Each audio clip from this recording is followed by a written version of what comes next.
Ever bought something online and got more than you were asking for? Well, in this episode, that's exactly what happened. Hello, friends, and welcome to another episode of My Dark Place. This next story was emailed to me by an anonymous person from somewhere in North America. The story is about a man named Richard, who buys a camera on Craigslist but gets more than he bargained for. Let's just say that he probably won't be buying any more cameras on Craigslist anytime soon. Let's begin.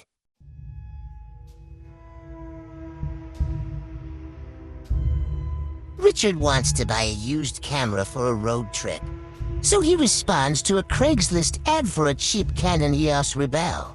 The seller seems legitimate enough, even if he's a little too eager. He meets Richard in a public parking lot, hands over the camera after inspecting it and making sure it works properly. Richard gives the man a satisfied look. He can't wait to try it out, but he doesn't notice the seller smiling oddly at the exchange. That night, after playing with the camera, Richard discovers two folders of images on the memory card. The first folder has the usual assortment of test shots. Photos of a city street, an alley, a porch, all normal, all unremarkable. But when he opened the second folder, a chill ran down his spine, freezing him in place. It contained 54 pictures of Richard sleeping in his bed. In some of the shots, he sprawled across his bed. Some show him wearing a t-shirt or boxers. Some shots zoom in on his face, and in another shot, the person can be seen in the reflection of a mirror standing directly over him. To say that Richard is disturbed is an understatement. He feels sick, his skin turns cold. He combs through the pictures frantically, trying to figure out how they got there. The logical explanation would be that the seller set up a camera in the house before listing it for sale. But the images span several weeks, and they weren't taken with the DSLR. Each photo was captured with a different camera, which means the person who took them moved the device multiple times, not to mention the fact that the photos show Richard sleeping. So it was a personal camera, meaning the seller invaded Richard's privacy, stalked him in his home, then casually sold him the device without mentioning any of it. Or maybe it wasn't the seller at all, but someone else entirely. Someone who broke into the house, stole the camera, then spied on Richard for their own sick pleasure. Either possibility is terrifying. So Richard calls the police, but they can't do anything about it.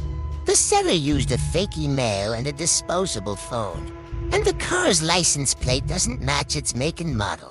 There's nothing for the police to go on. They offer to have a unit drive by my house just in case, but it didn't help. The next night, I left all the lights on and sat in my living room with a baseball bat. Every creak in the walls made me jump. I kept checking the locks every 15 minutes. Around 2 a.m., I got up to use the bathroom. When I came back, the camera was on the coffee table. I hadn't left it there. I know I hadn't. It was supposed to be in my bedroom drawer, but that's when I noticed the power light on the camera was blinking. I picked it up with shaking hands and flipped through the photos. There was one new image. Just one. It showed me standing in the bathroom doorway. From behind, I dropped the camera, grabbed my keys, and ran for my life. I didn't stop until I got to my friend's place across town. I stayed there for 2 weeks and never went back to the apartment. I ended up canceling my lease and paid movers to pack up all my belongings and take it to my new address across town. But when I was unpacking one of the boxes, that's when I saw it. The camera. I wanted to just throw it away the moment I saw it, but curiosity compelled me to keep it. I finally worked up the nerve to look at the memory card again, but the hidden folder was gone, completely erased, like it was never there. How could this be? Could I have hallucinated the whole thing? Could they still be watching me? But to be honest, I'd rather not think about it and forget this ever happened. But now every time I sleep, I wake up feeling watched. Sometimes I'll find things slightly out of place. A chair pulled away from the table. My toothbrush moved. A window unlocked. And once, just once, I heard a faint click in the dark. Like a shutter. Like someone taking a picture. So what did you think about this week's episode?